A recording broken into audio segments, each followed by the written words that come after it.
अब आप देखें 2014 के अंदर इंडिया 10th लार्जेस्ट इकोनॉमी थी और आज देख लें कि वो 5th लार्जेस्ट इकोनॉमी है। उन्होंने तो बोला थर्ड भी बन और वो थर्ड भी बनने जा रहे हैं। अब वो तीसरी दफा लगातार प्राइम मिनिस्टर बना।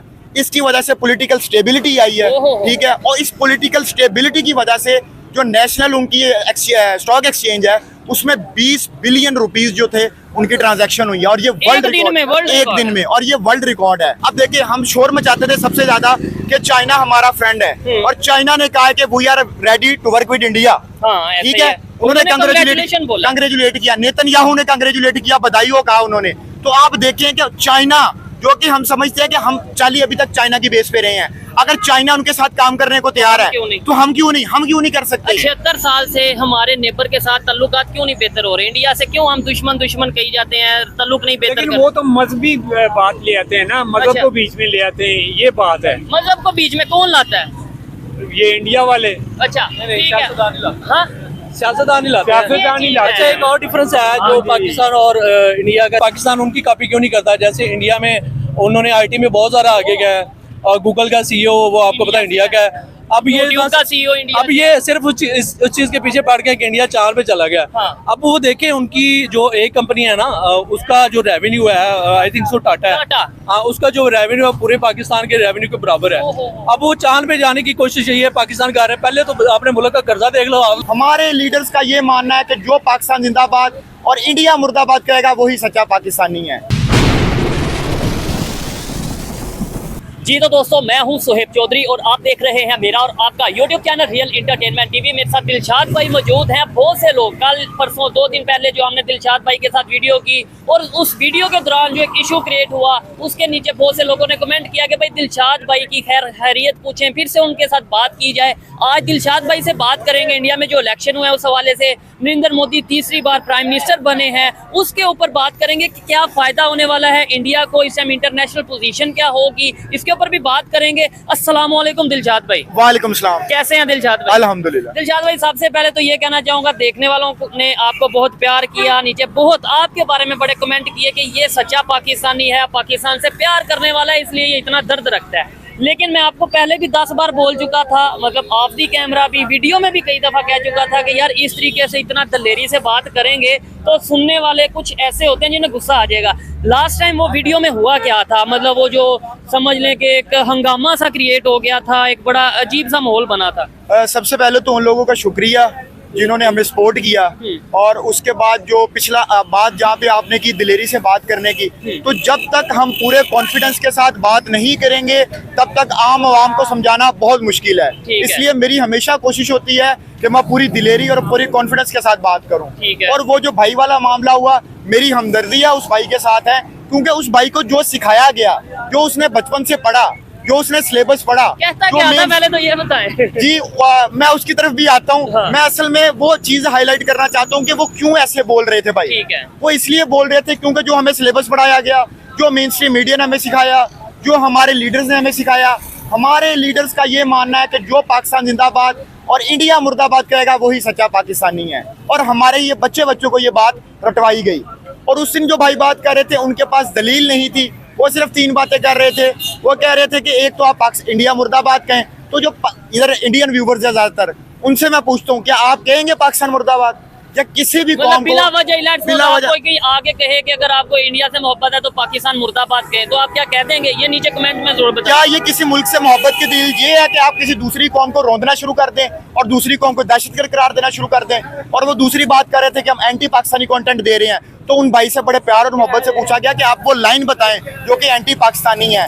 वो भाई हम तो निकले हुए हैं इसलिए ताकि आम आवाम के दिल में शऊर पैदा किया जाए, उनको बताया जाए कि हमारे मुल्क के असल हालात हैं क्या और इनको कैसे निपटा जा सकता है। लेकिन उस भाई की तरफ से मैं माजरत करता हूँ अगर किसी बंदे का दिल दुखा है। लेकिन भाई को भी माजरत करते हैं अगर उनका दिल दुखा। लेकिन कितनी दफा दिलशाद भाई ऑफ दी कैमरा कहा, अच्छा वो कहते थे कि आप ये वीडियो चलाएंगे नहीं। जी वो कह रहे थे वीडियो नहीं चलानी, लेकिन आप वीडियो नहीं चलाओगे आप लोग, लेकिन आपने वीडियो चलाई, ये बहुत अच्छी बात है। और उसको समझाने के उन भाई को दोबारा भी कोशिश की गई। और जितने भी इस तरह के लोग आते हैं हमें उन पे गुस्सा नहीं आता, इसलिए नहीं आता क्योंकि हमें पता है कि इनकी ब्रेन वॉशिंग किस तरह की गई है।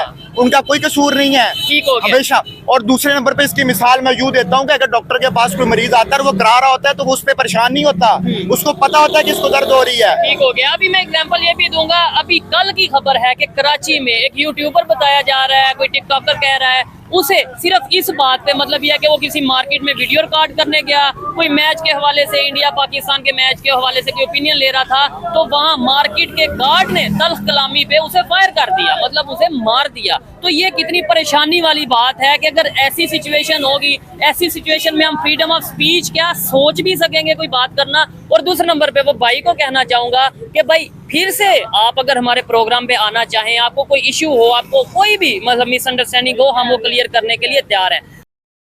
दिलशाद भाई, पाकिस्तान डेमोक्रेटिक कंट्री है, ये जितने भी लोग खड़े हैं, वोटिंग का हक सबके पास जो 18 साल से ऊपर मौजूद है। इंडिया भी डेमोक्रेटिक कंट्री है, वहाँ पे इलेक्शन हुए, उनके इलेक्शंस के ऊपर क्या कहना चाहेंगे? जैसे नरेंद्र मोदी तीसरी बार प्राइम मिनिस्टर बने, या ओवरऑल क्या कहना चाहेंगे? फिर पाकिस्तान की बात करते हैं। देखिए, सबसे पहले तो इंडिया में टोटल 543 सीट्स थी, इसमें से 295 पे जो उनका इत्तेहाद है एनडीए, नेशनल डेमोक्रेटिक अलायंस, उन्होंने जीती। और 238 जो था इंडिया राहुल गांधी की सरबराही में जो एक अलायंस था, उन्होंने जीती। सबसे पहले तो ये दो पिछली जो विक्ट्री थी मोदी की, उतनी बड़ी विक्ट्री नहीं थी नरेंद्र मोदी की जितनी अभी थोड़ी कम हुई है, ठीक है। लेकिन उसके मुकाबले में वजह ये बताई जा रही है कि 27 से 28 पार्टीज का वो एक अलायंस था जो कि इंडिया के नाम से अलायंस था। और वहां पे जो एक पूरा का पूरा एक इलेक्शन का निजाम हो, हालांकि 1 महीने से ज्यादा मेरे ख्याल है वहाँ पे इलेक्शन चले हैं मरहलावार, 7 मरहलों में ये इलेक्शन हुए। तो मजे की बात यह है कि वहाँ पे कोई खून खराबा देखने को नहीं मिला, वहाँ पे कोई सिक्योरिटी के ऐसा निजाम नहीं था जो कि निजाम खराब हुआ हो। और दूसरा आप देखेंगे अब वो तीसरी दफा लगातार प्राइम मिनिस्टर बना, इसकी वजह से पॉलिटिकल स्टेबिलिटी आई है, ठीक है। और इस पॉलिटिकल स्टेबिलिटी की वजह से जो नेशनल उनकी स्टॉक एक्सचेंज है उसमें 20 बिलियन रुपीस जो थे उनकी ट्रांजैक्शन हुई है, और ये वर्ल्ड रिकॉर्ड एक दिन में, और ये वर्ल्ड रिकॉर्ड है, ठीक है, जो कि और किसी मुल्क के पास नहीं है। और ये समझ लें कि उनका इलेक्शन जैसे ही खत्म हुए, साथ ही उन्होंने वर्ल्ड रिकॉर्ड भी बना दिया। जी, जब फॉरेन इन्वेस्टर्स को पता चलेगा यहाँ पे एक पॉलिटिकल स्टेबिलिटी है, यहाँ पे डेमोक्रेटिक वैल्यूज है, तो वो माहौल साजगार है। और वहाँ पे आप देखिए वहाँ पे सिक्योरिटी के मसाइल कितने अच्छे हैं। और हमारे यहाँ ये भाई वाला वाक़या आपके सामने है, ठीक है। उसके बाद जो कराची वाला वाक़या आपने बताया वो आपके सामने है। रिसेंटली सरगोदा के अंदर जो क्रिश्चियंस के साथ हुआ वो आपके सामने है। श्रीलंकन मैनेजर के साथ जो हुआ वो आपके सामने है, ठीक है। तो हमारे देखिए हमारे सिक्योरिटी के हालात ही साजगार नहीं है। इसके अलावा जड़ावाला का वाक़या सिंध में, इंटीरियर सिंध में जो कुछ हो रहा है वो एक अलग टॉपिक है, बहुत सी चीजें हैं। लेकिन दिलशाद भाई, फर्क क्या है यहाँ के? मेरा मेन मकसद ये है कि मतलब एजुकेटेड हमारे साथ अगर कोई शख्स मौजूद हो तो उसे थोड़ा सा पूछा भी जाए, और ये जो लोग साथ खड़े हैं उन्हें थोड़ा समझाया भी जाए, देखने वालों को थोड़ा सा मतलब ये उनके साथ कम्युनिकेट किया जाए हमारे इलेक्शंस में और उनके इलेक्शंस में क्या फर्क है। यहाँ पे क्यों नहीं इलेक्ट्रिक सिस्टम आ जाता, इलेक्ट्रिक वोटिंग सिस्टम आ जाता, वहाँ पे तो इलेक्ट्रिक वोटिंग सिस्टम। देखिए, ये सबसे अहम मसला है कि हमारा इलेक्शन का सिस्टम जो और उनका जो इलेक्शन का सिस्टम है उसमें जमीन आसमान का फर्क है। वहाँ पे इलेक्ट्रॉनिक वोटिंग मशीन ईवीएम के जरिए से सारे इलेक्शन हुए हैं, और हमारे यहाँ इमरान खान ने कोशिश की थी कि ईवीएम मशीन को लाया जाए, जिसको बाद में पार्लियामेंट ने चेंज कर दिया था, बाकी लोगों ने चेंज कर दिया था। अब वो किसके कहने पे चेंज किया गया वो मुझे लोगों को बताने की जरूरत नहीं है, वो लोग सब जानते हैं, इंडियन व्यूवर्स भी जानते हैं और पाकिस्तानी व्यूवर्स भी जानते हैं, जिन्होंने बाद में टैंके खींचनी होती हैं और एक स्टेबिलिटी मुल्क में नहीं लानी होती। ठीक हो गया। और दूसरा, अभी आप देखिए कि पाकिस्तान का जो इलेक्शन कमीशन ऑफ पाकिस्तान है, कोई भी पॉलिटिकल पार्टी उस पर एतमाद करने को तैयार नहीं है, जो कि जिसके अंडर पूरे इलेक्शंस होने हैं। और हमारे यहाँ देखिए, हमारे यहाँ पे इलेक्शंस होते हैं तो लोगों की जो डेथ्स होती हैं वो एक आम बात है, मतलब 5-6 धमाका हो जाना बलूचिस्तान में खास तौर पे, ये तो एक मामूल होता है। और हमारे हर इलेक्शन पे ये इल्जाम लगाया जाता है, रेगिंग का इल्जाम लगाया जाता है। अभी तक वहाँ पे अपोजिशन पार्टीज की तरफ से रेगिंग का इल्जाम नहीं लगाया गया। ठीक हो गया। अब हमारे पास जो असला है वो हमारे पास अपडेटेड असला है, हम जो गाड़ियां मंगवा रहे हैं वो भी अपडेटेड मंगवा रहे हैं। तो क्या हम एक डेमोक्रेटिक मुल्क है, तो क्या इलेक्शन जो है वो डेमोक्रेसी की जान होती है? अगर हम इलेक्शंस के ऊपर ही हमारे सवाल उठते हैं, आप एक इलेक्शन ऐसा बता सकते हैं जिसमें अपोजिशन पार्टीज और हुकूमत पार्टीज दोनों ने कहा कि ये election free and fair election है? ठीक हो गया। जब भी हम अगले इलेक्शन में जाते हैं तो पिछला इलेक्शन उससे ज्यादा बुरा होता है। ठीक है।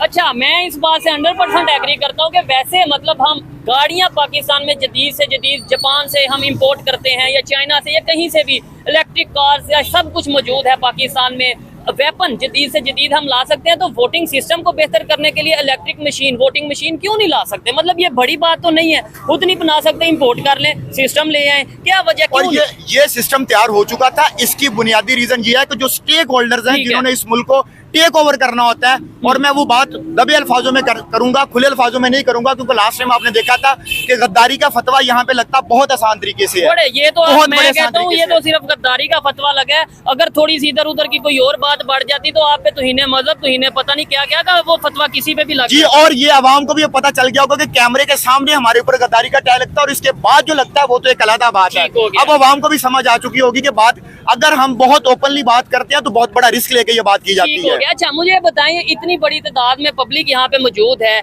इन्हें पता है कि इंटरनेशनल लेवल पे क्या हो रहा है और पाकिस्तान में क्या हो रहा है? क्या इन्हें पता है कि दुनिया कहाँ से कहाँ चली गई है? नेबर कंट्री जिससे हम दुश्मनी की इंडिया से बात अगर करते हैं, वो टेक्नोलॉजी में, वो इकोनॉमी में कहाँ चला गया और हम कहाँ खड़े हैं? इन्हें क्या पता है या बताया गया है? इन्हें कभी भी नहीं बताया जाएगा, ना इनको मेन स्ट्रीम मीडिया बताएगा। और मुताले पाकिस्तान इन्होंने पढ़ी हुई है, पाक स्टडीज में सब लोगों ने, मैंने खुद यही पढ़ी है। और जब तक हम पाक स्टडीज और मेन स्ट्रीम मीडिया के ऊपर रहेंगे तो जिस तरह के वो भाई जिस तरह वो बात करे थे, इस तरह के और भी बहुत सारे लोग होंगे जो बात करेंगे। जब तक हम तक हकीकत नहीं पहुंचाई जाएगी।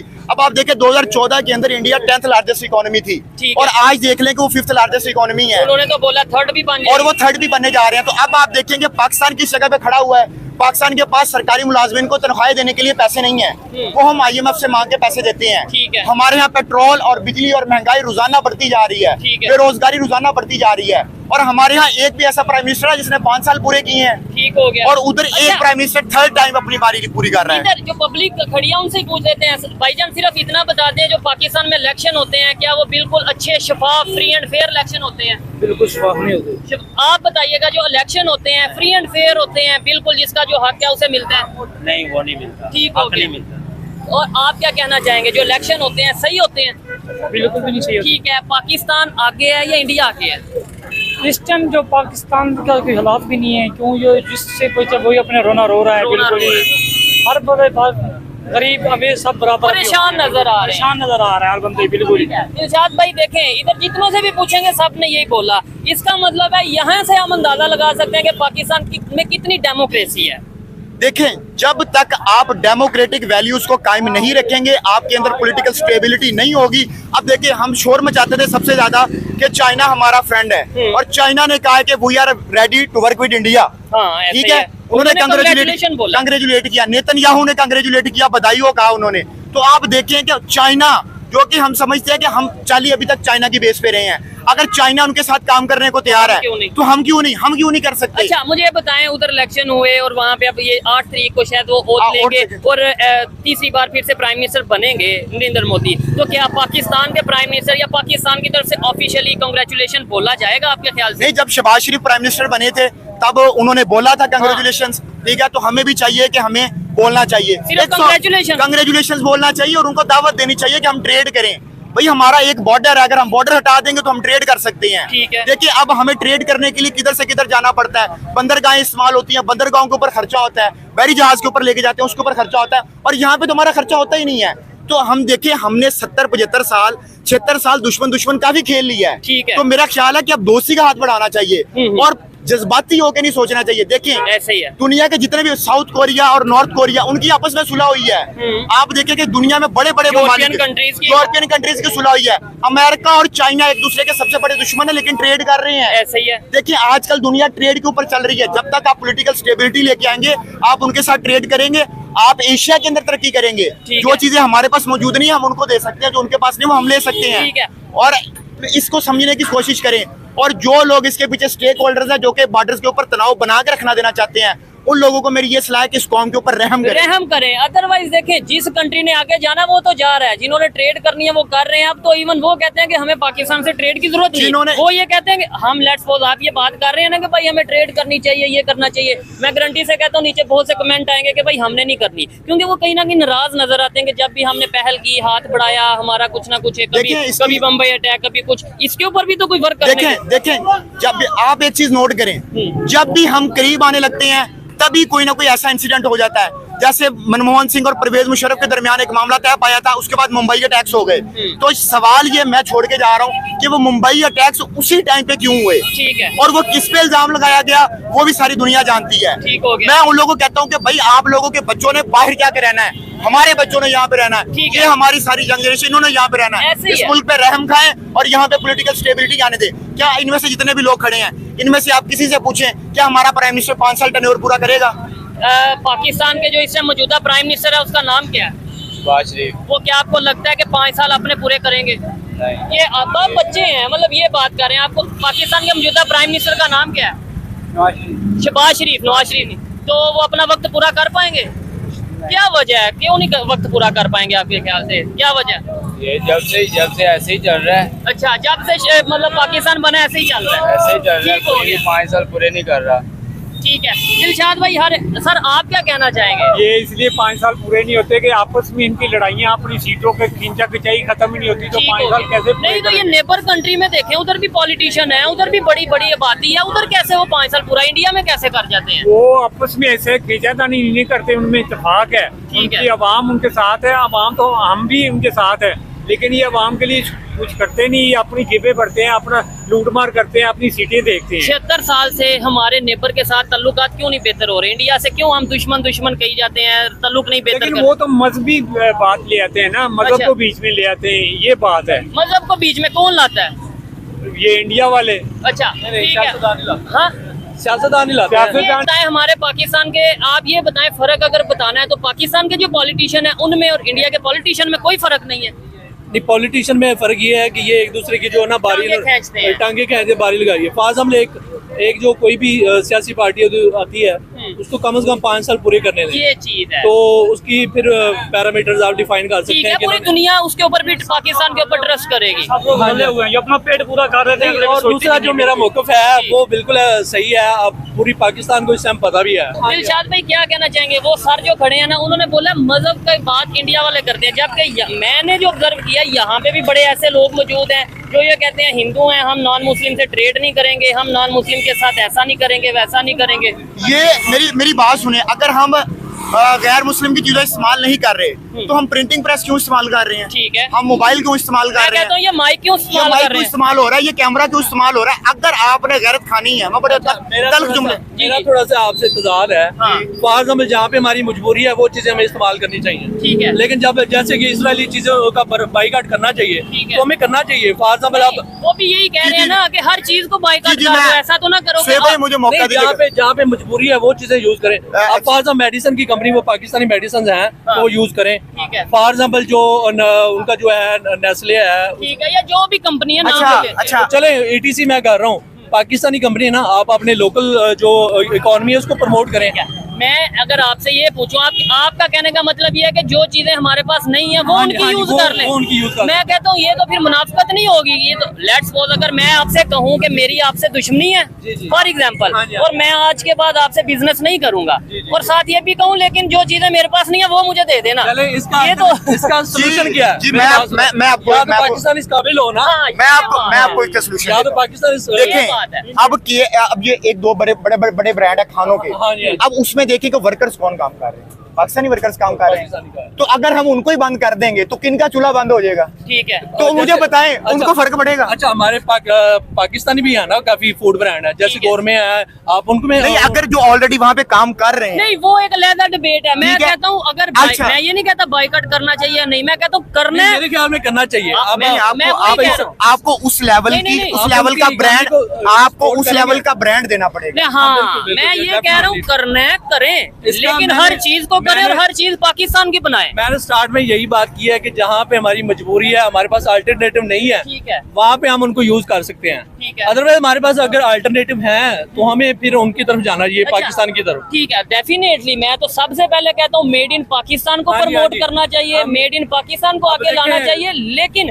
हमें टेक्नोलॉजी में भी आगे आना है, IT में, एजुकेशन में भी आगे आना है, ऐसा ही है। बिल्कुल ऐसे ही है। ठीक है। अब ये पाकिस्तान उनकी कॉपी क्यों नहीं करता? जैसे इंडिया में उन्होंने IT में बहुत ज्यादा आगे गया है, और गूगल का CEO वो आपको पता है इंडिया का है। अब ये YouTube का CEO इंडिया अब ये सिर्फ उस चीज के पीछे पड़ गया कि इंडिया 4 पे चला गया। हाँ। अब वो देखें उनकी जो एक कंपनी है ना, उसका जो रेवेन्यू है, आई थिंक सो टाटा है। टाटा।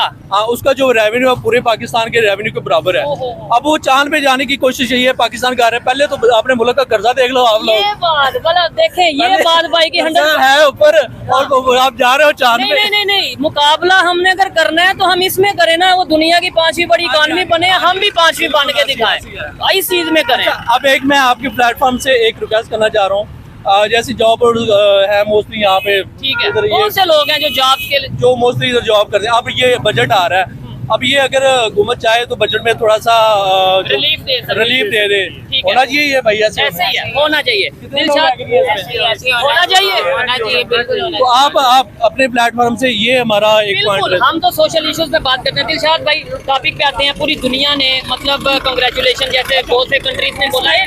एक थोड़ा सा पॉइंट है, अगर हमसे टैक्स गवर्नमेंट अच्छा लेती है, हाँ। मतलब हम टैक्स पेयर हैं, हर चीज पे टैक्स है, ठीक है। कॉल पे हमारा रिचार्ज करें तब भी टैक्स है, ठीक है। जब हम कॉल करते हैं कॉल कट होती है उसके बाद भी 100 टैक्स रुपए है। का अगर आप लोड करवाते हैं, बैलेंस करवाते हैं, हाँ जी। कितने पैसे आते हैं?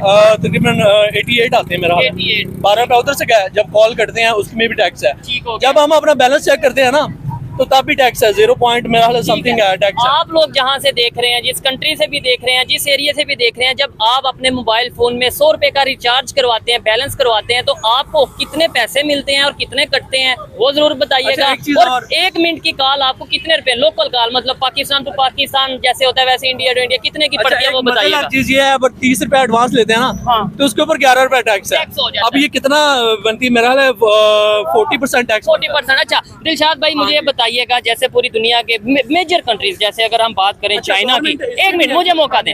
चाइना ने कंग्रेचुलेशन बोला और कहा कि हम बिजनेस करने के लिए, ट्रेड करने के लिए तैयार हैं। नेतन्याहू ने कहा कि मुझे बड़ी खुशी हुई है और ये सारी चीजें हैं। क्या कहना चाहेंगे पाकिस्तान इस टाइम जो उनके प्राइम मिनिस्टर इंडिया के, उनकी वर्थ इंटरनेशनल लेवल पे क्या हो जाएगी? देखिए, सबसे पहले तो उनके यहाँ पॉलिटिकल स्टेबिलिटी आई है, तो इसकी वजह से फॉरेन इन्वेस्टमेंट आने के बहुत ज्यादा चांसेस हैं। ठीक है। बल्कि उन्होंने जो प्रोजेक्ट्स कंप्लीट किए हैं उनको वो चल रहे हैं, उनको कंप्लीट करेंगे। और उनकी जो फॉरेन पॉलिसीज है, जैसे कि अब मामला रिसेंटली चल रहा ईरान के है, साथ। ईरान के साथ जो मामला चल रहा है वो आगे की तरफ जाएगा। उसके बाद रशिया और यूक्रेन का जो मामला चल रहा है वो आगे की तरफ जाएगा। ठीक है। इसराइल और फलस्तीन का जो मसला चल रहा है वो आगे की तरफ मतलब जाएगा। ये है कि उसमें मत- फैसलों में ये बैठेंगे। फैसलों में ये बैठेंगे। और 2024 का जो साल है वो इलेक्शंस का साल है। ठीक है। ठीक है, अभी मेरे ख्याल अमेरिका में भी इलेक्शंस होने हैं। ठीक है, हाँ, ठीक बिल्कुल, है। बिल्कुल। और ये 2024 के एंड तक जो है वो हमें सूरत हाल वाज़ेह होगी कि दुनिया किस तरफ जा रही है। ठीक है। क्योंकि बहुत सारे मुल्कों में इस दफा इलेक्शन होने हैं। और बाकी ये जो भाई ने बातें की, इन जैसे भाई को देख के बड़ी खुशी होती ऐसे ही है। है। अगर हमारी बात कोई 2 लोग भी सुन लेते हैं तो इससे हमें खुशी महसूस होती है।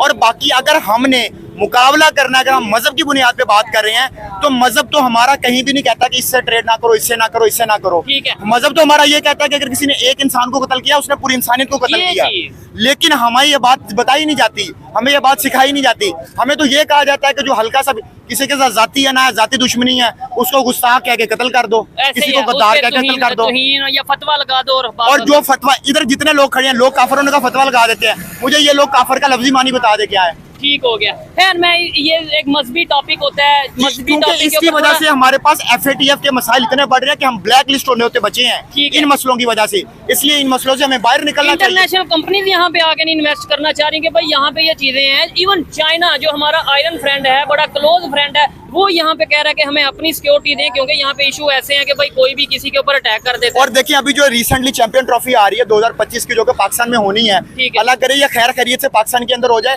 और इससे हालात साजगार। अभी हमारे पास एक चांस है, एक मौका है कि हम उसको एक अच्छे तरीके से यहाँ पे इवेंट करवाएं और सारी जो टीम्स आएंगी उनको अच्छे तरीके से वेलकम करें और उनको हम एक सॉफ्ट इमेज दें पाकिस्तान का ठीक कि है। भाई यहाँ पे हालात साजगार हैं। और दूसरा, ये जो सिस्टम चल रहा है डेमोक्रेसी का, बेशक हालांकि ये लूली लंगड़ी डेमोक्रेसी है, लेकिन इसको चलने दें। जब तक 3 से 4 असम्बलियां अपनी मुद्दत नहीं पूरी करेंगी, 3 से 4 प्राइम मिनिस्टर्स अपनी मुद्दत नहीं पूरी करेंगे, ठीक है। तब तक हम नहीं सोच सकते। और ये बात मैं बड़े दुख से कह रहा हूँ कि हम 100 साल पीछे हैं इंडिया से। ओहो 100 साल करीब नहीं आ सही सकते। कह रहे हैं। हाँ, मैं बिल्कुल सही कह रहे हैं। ठीक है। और खुदा का फसल ये है कि पाकिस्तान की हमारी अवाम की ये लक है कि एटमी पावर बन गए हैं। अच्छा। नहीं तो आज से चंद साल पहले ही हमारा पाकिस्तान गया था। एटमी पावर बन गया, इस वजह से बचे बचा हुआ है। लेकिन एटमी पावर होने की वजह से क्या मतलब 2-3 फायदे बताएं कि भाई ये फायदा, ये फायदा। कि इंडिया जैसा पावर वाला मुल्क वो भी डरता है। आपको नहीं, लगता है एटमी कि पावर का फायदा क्या है? नहीं, आई थिंक सो इसका तो कोई फायदा नहीं। एटमी पावर 1998 में पड़ा है, तब का पड़ा ही है। ठीक है। आई थिंक सो इनको IT में और नहीं, टेक्नोलॉजी ये- में और इकोनॉमी अपनी वो नहीं नहीं, मैं ये भी नहीं कहता, एक चीज क्लियर नहीं, कर वो दो तो है, ठीक कि है, ये भी नहीं आपकी बात कहता कि एटॉमिक पावर नहीं होना चाहिए था, होना नहीं, वो चाहिए था। है, ठीक एक है, चीज आ रही है लेकिन ना। अगर हम ये कहते हैं कि उस वजह से हम बचे हुए हैं, तो शायद थोड़ी सी क्या बचे हुए हैं कि एटॉमिक पावर सर, बनने की वो वजह से एक- तो पूरी दुनिया हमारे खिलाफ सर, हो वो गई। एक मार का हमने सर अंजाम दे लिया ना, ठीक वो है। अब हमारे पास है। लेकिन अब आहिस्ता आहिस्ता आगे और चीजों में इम्प्रूव करना आईटी में आगे आए, एजुकेशन में मेरा आगे तो आए। ये हाँ है जी, बाकी जैसे अब प्रोजेक्ट उनकी पूरा- फॉर द फिल्म इंडस्ट्री की बात कर हाँ, लें बिल्कुल। तो वो बॉलीवुड बहुत टॉप पे ठीक है, है। उनका बहुत सारा उसमें कंट्रीब्यूशन है रेवेन्यू जनरेट ऐसे ही करने है। में। हमारे पाकिस्तान में वो भी नहीं है, उस तरीके से उस नहीं है। तरीके से नहीं है। ठीक हो तो गया। आई थिंक सो इंडिया जो है ना वो हर फील्ड में आगे आगे है। लेकिन एज ए पाकिस्तानी मैं लास्ट में ये कहना चाहूंगा कि मुझे पाकिस्तान से मोहब्बत है और डेफिनेटली जितने भी खड़े हाँ जी, हैं हाँ सबको जी, पाकिस्तान से हमें मोहब्बत है। मोहब्बत है। अगर हम थोड़ा कंपैरिजन करते हैं या ये कहते हैं कि वो आगे गए या बेहतर जा रहे हैं, बेहतर परफॉर्म कर रहे हैं, उसकी रीजन ये नहीं है कि हम उनकी तारीफें, नो डाउट अच्छी बात पे तारीफ करनी चाहिए, अप्रिशिएट करना चाहिए, लेकिन हमारा साथ साथ मकसद ये भी रहता है कि यार हम भी आगे जा नहीं, सकते हैं, इसका- हम भी जो है वो आगे डेवलपमेंट की तरफ किसी भी फील्ड में, आईटी हो या टेक्नोलॉजी हो या एजुकेशन हो या इकोनॉमी हो या इंटरनेशनल लेवल पे पाकिस्तान के पासपोर्ट की वैल्यू हो, हम भी बेहतर कर सकते हैं। लेकिन वो तभी बेहतर होगी जब हम अपनी पॉलिसीज को बेहतर करेंगे। खाली पाकिस्तान जिंदाबाद, इधर जितने भी भाई खड़े हैं मैं नारा लगाता हूँ पाकिस्तान जिंदाबाद, लेकिन ये अच्छी बात है नारा लगाया। मेरे पर्सनल ओपिनियन ये है कि खाली ये नारा लगा देने से कुछ नहीं होगा, मुझे अपनी जिम्मेदारी पूरी करनी है, इन्हें अपनी जिम्मेदारी पूरी करनी है, हमें सच का सामना करना है, अवेयरनेस पाकिस्तान में लेके आनी है। और जो पूरी दुनिया में डेवलपमेंट हो रही है, जो पूरी दुनिया जिस तरीके से डेवलपमेंट की तरफ जा रही है, वही चीजें हमें पाकिस्तान में लेकर आनी है, उसी में पाकिस्तान का फायदा है। अदरवाइज हम नारे तो लगाते रहेंगे लेकिन प्रैक्टिकली पाकिस्तान के लिए कुछ नहीं कर पाएंगे। ये थी आज की वीडियो। आपको ये वीडियो कैसी लगी, दिलशाद भाई की बातें कैसी लगी, ये भाई की बातें कैसी लगी, कमेंट बॉक्स में जरूर बताइएगा। मिलते हैं इनसे नेक्स्ट। इनसे एक नारा मैं कहूंगा डेमोक्रेसी, आपने कहना जिंदाबाद। ठीक है। मैं कहूंगा डिक्टेटरशिप, आपने कहना मुर्दाबाद। डेमोक्रेसी डेमोक्रेसी जिंदाबाद, डिक्टेटरशिप मुर्दाबाद। ओके हो गया। ये थी आज की वीडियो। आपको वीडियो कैसी लगी कमेंट बॉक्स में जरूर बताइएगा। मिलते हैं नेक्स्ट वीडियो में, तब तक के लिए पीस आउट, अल्लाह हाफिज।